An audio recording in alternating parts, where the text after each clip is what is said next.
Well, uh, uh, very well. Then we're going to move on, and I'll ask Dr. Bruce Hoffman from the Council on Foreign Relations, professor at Georgetown University, Edmund Walsh School of Foreign Service, and who was the director of the Center for Security Studies, and George Gilmore, Senior Fellow at the U.S. Military's Combating Terrorism Center. I think I got it right, Dr. Hoffman? Yes, you did. Thank you very much. Wonderful. And thanks to the ICSE for this very kind invitation. Let me say first that I'm not an expert on Afghanistan by any means, but someone who focuses on the threat of terrorism. And perhaps accordingly, the prognosis, at least from my perspective, is as melancholy as it is bleak. One question that seemed to dominate last month's 20th anniversary of the 9/11 attacks was, are we safer today from the threat of terrorism than we were then? Given America's shambolic withdrawal from Afghanistan and the Taliban's return to power, there's no longer an obvious answer. On this point, even the Biden administration now admits so. In contrast to prior administration claims that the threat from al-Qaeda in Afghanistan had, quote unquote, been seriously degraded, on Tuesday, Undersecretary of Defense for Policy, Dr. Colin Kahl, told the US Senate Armed Services Committee that both al-Qaeda and ISIS not only still have the intention to attack the United States, but that, and I'm quoting Dr. Kahl, we could see ISIS-K generate that capability in somewhere between 6 to 12 months. And for al-Qaeda, it would take a year or two to reconstitute that capability, close quote. The consequences of such a development are appreciably more concerning today than they arguably were 20 years ago. Then the United States and the West were perhaps at the apogee of their power and attraction as beacons of both democracy and economic growth, as well as exemplars of the fruits of liberal civil society. Back then, we also faced the threat from only one terrorist group, al-Qaeda, essentially concentrated in one place, Afghanistan. How utterly different the situation is today.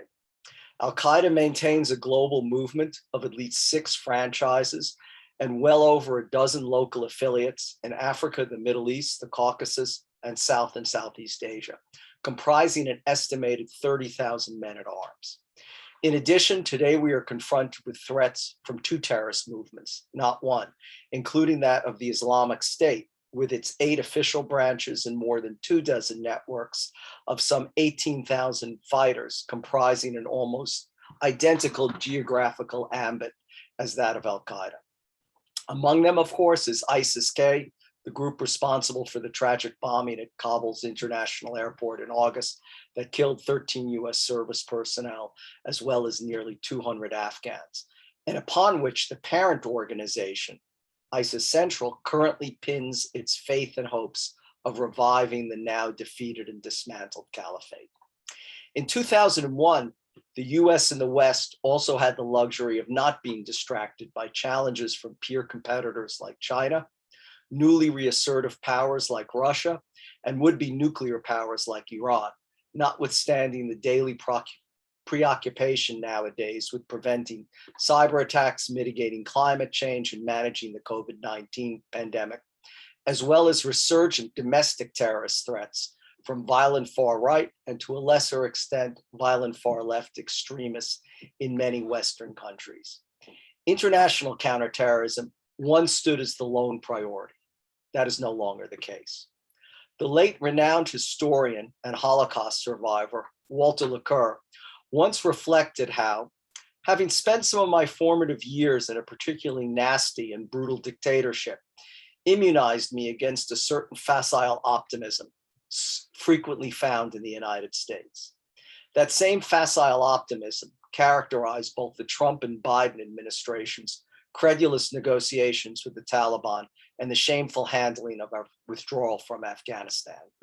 It begins with a lack of understanding of the ideology that underpins the Taliban, al-Qaeda, and ISIS. They all share the same principles of resistance to Western influence and encroachment, and and the unstinting defense of Muslim lands, most forcefully expounded 4 decades ago by the leading jihadi theorist and propagandist of his time, Abdullah Azzam.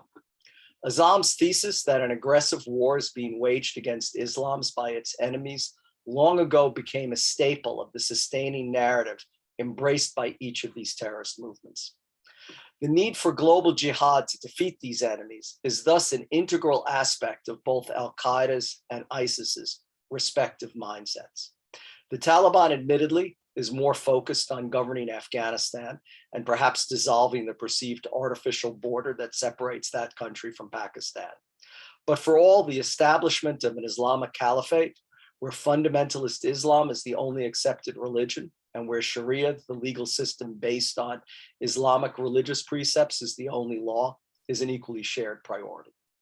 There is, of course, no guarantee that the Taliban will in fact provide Al-Qaeda with the freedom to conduct external operations. 9/11, after all, resulted in the Taliban losing power for 20 years. But the Taliban's triumph is indicative of a bigger victory. Having defeated the US Goliath, jihadis worldwide will strive for a global golden age.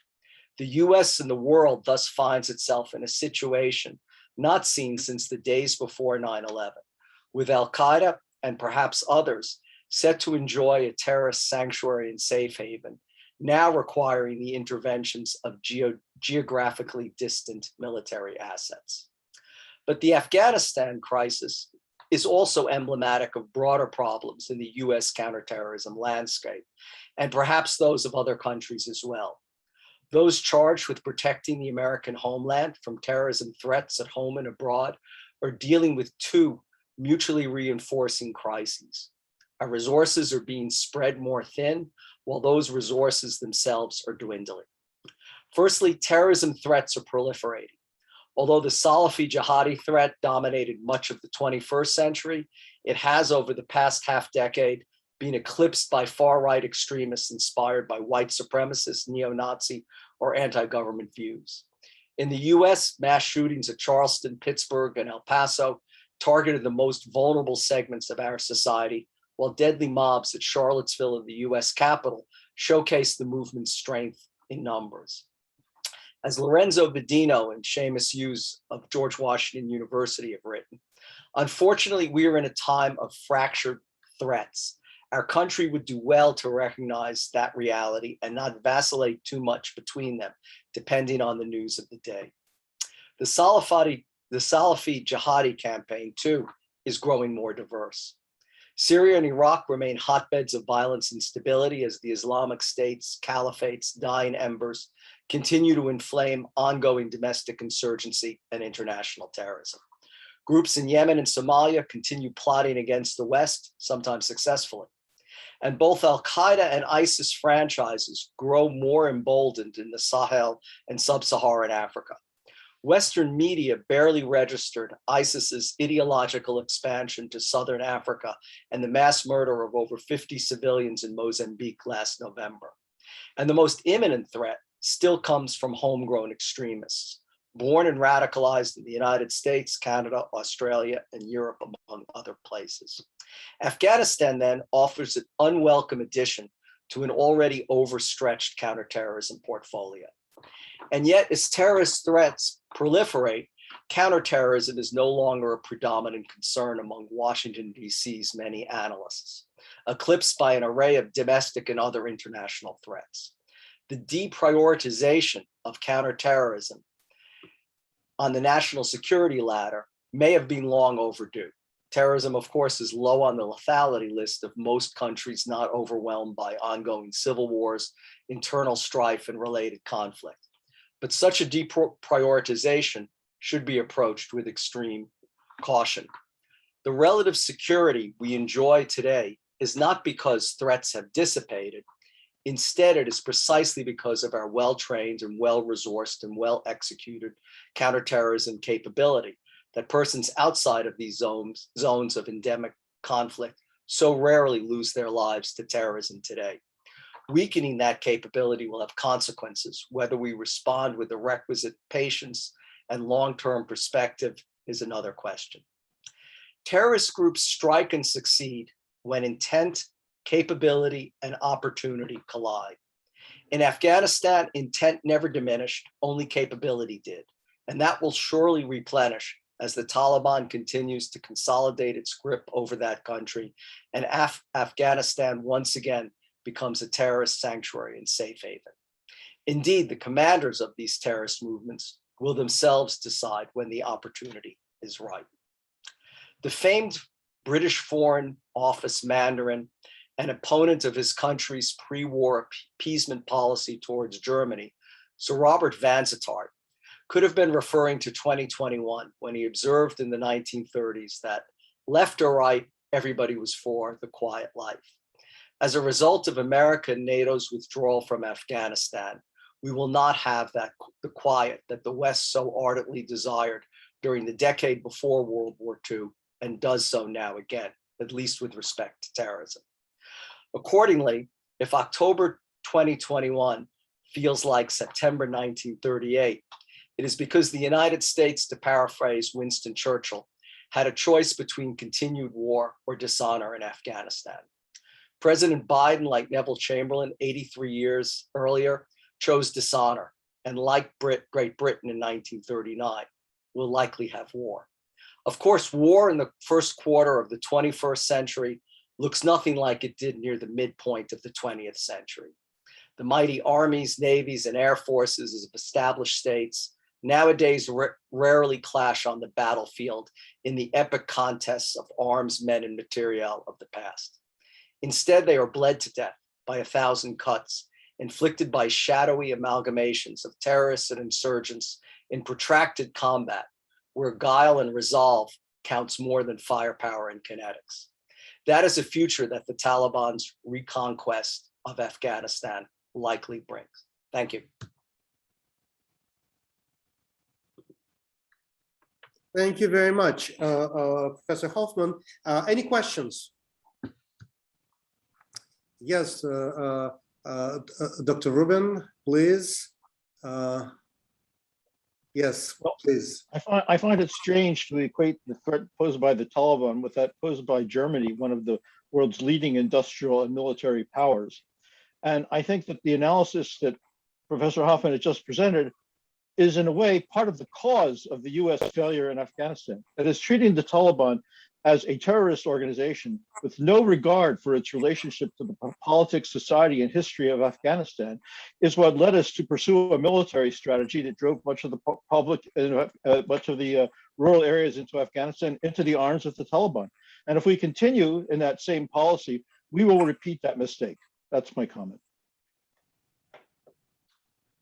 Well, you know, my parallel, I realized that the parallel to the 1930s at Germany and the Taliban, there's nothing remotely similar. My only point was leveraging off of Sir Robert Vansittart's argument that everybody was for a quiet life.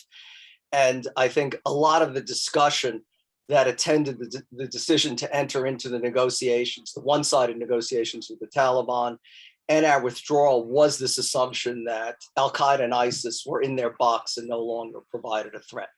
Of course, Professor Rubin, you're absolutely the expert on Afghanistan. I completely agree with you about the failure of a military strategy there. That's not my point. My point is that our wishful thinking that somehow the withdrawal from Afghanistan is going to diminish the global terrorist threat or even the threat of terrorism to destabilize South Asia is completely illusory. And that's the point of my analogy with the 1930s. As much as everyone wanted peace and denied the potentiality of greater violence, at least from a terrorism realm, I think we're poised to see a significant resurgence. And I'm sorry, I disagree with many of the analysts who say 20 years later, we're far more prepared, we're far more adept to counter terrorist threats in many of our countries. I mean, firstly, that's a conceit that has always existed in counterterrorism. And if it was true, terrorism would have ceased to be any kind of a threat to societies over 2,000 years ago. But terrorists are always intent on identifying gaps in one's security. Clearly, Al-Qaeda and ISIS are not laying down their arms. And the potentiality to use Afghanistan, even if it's not as a base, and as pessimistic as I generally am, I don't think Afghanistan necessarily has become a launch pad for 9/11 type attacks against the United States. But I think, though, that it's undeniable that the way the withdrawal was handled will play into the jihadi narrative and will revive even flagging movements that we've been very successful in degrading, and that they will again pose a significant terrorist threat.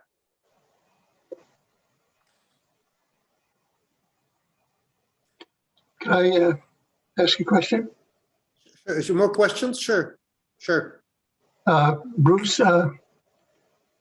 what your presentation suggested the Taliban was sort of unreconstructed and unreconcilable. What attitude do you think you should adopt toward the Taliban? Is an isolation strategy the right way to go? No, but I think a realistic appreciation of the challenges that establishing some sort of relationship with the Taliban presents. I would be far more sanguine and would have, possibly believed in a Taliban 2.0, but the centrality of someone like Sirajuddin Haqqani as interior minister suggests to me a very difficult entity to negotiate with.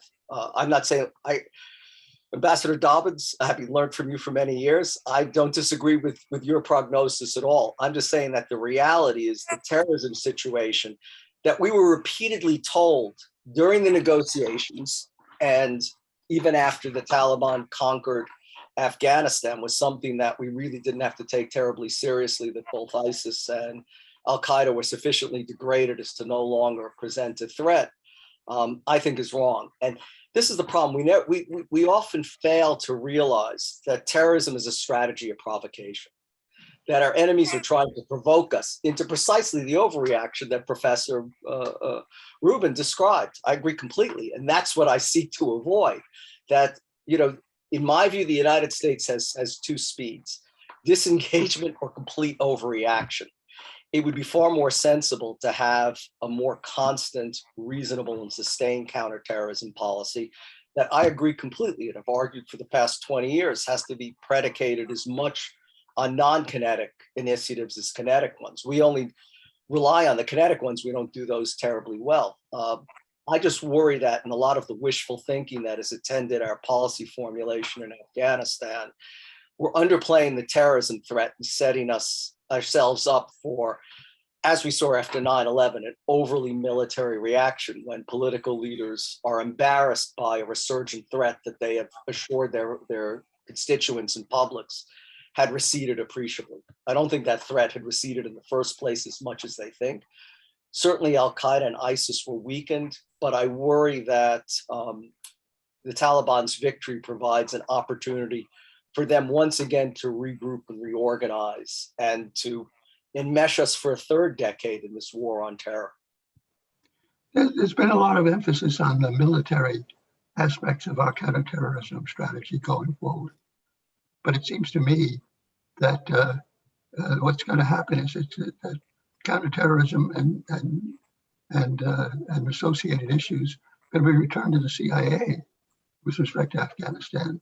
It's going to become a civilian and an intelligence priority that the CIA probably will have to heighten its priority rather than lessen it with respect to Afghanistan, and that the military is not going to be very useful operating from the Gulf.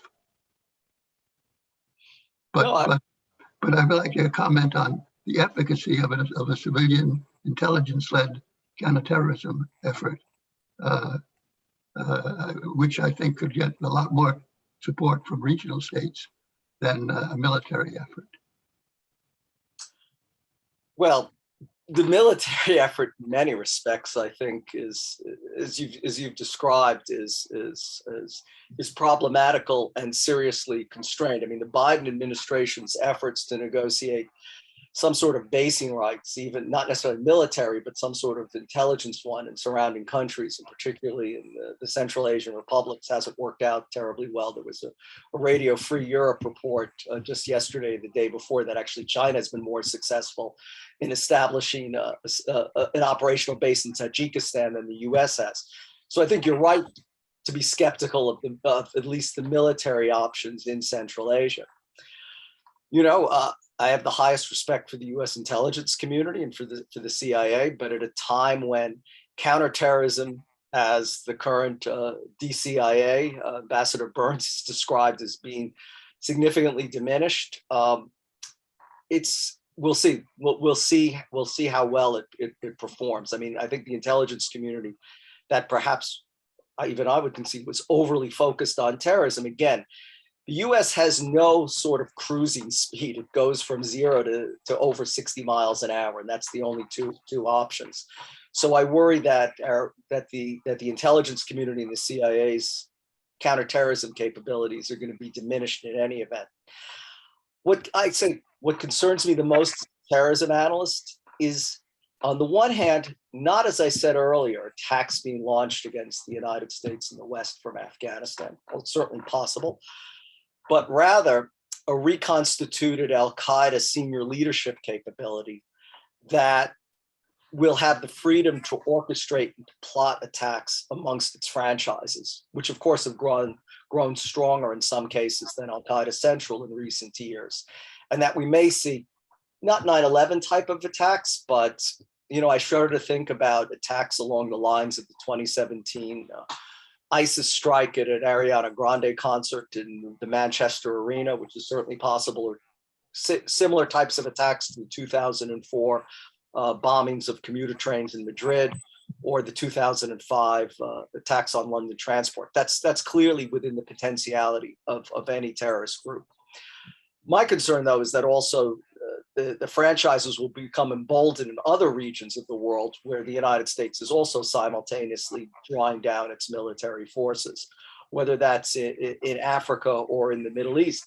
And there, I think the military, as well as the CIA and intelligence community, has a very important role to play in building up counter-terrorist capabilities, which have been fairly successful over the past decade. Not fairly, they've been quite successful over the past decade at fairly modest investment and cost. The United States has already announced it's withdrawing its military forces from Iraq by the end of the year.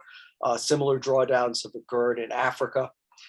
Hopefully everything will turn out well. I mean, I think the one thing the Taliban's victory has taught us is that aphorism attributed to a Taliban commander about 7 or 8 years ago, that we may have the watches, but they have the time, is that this will inspire other members of the Al-Qaeda and ISIS universe to redouble their efforts, to believe that time is very much on their side, and that basically threats that we have checked and held in abeyance for the past decade, once we had moved away from invading and occupying countries that had a much more sensible policy of forward deploying elite special operations forces and intelligence assets in very modest numbers, that proved successful, that any kind of drawdown coupled with the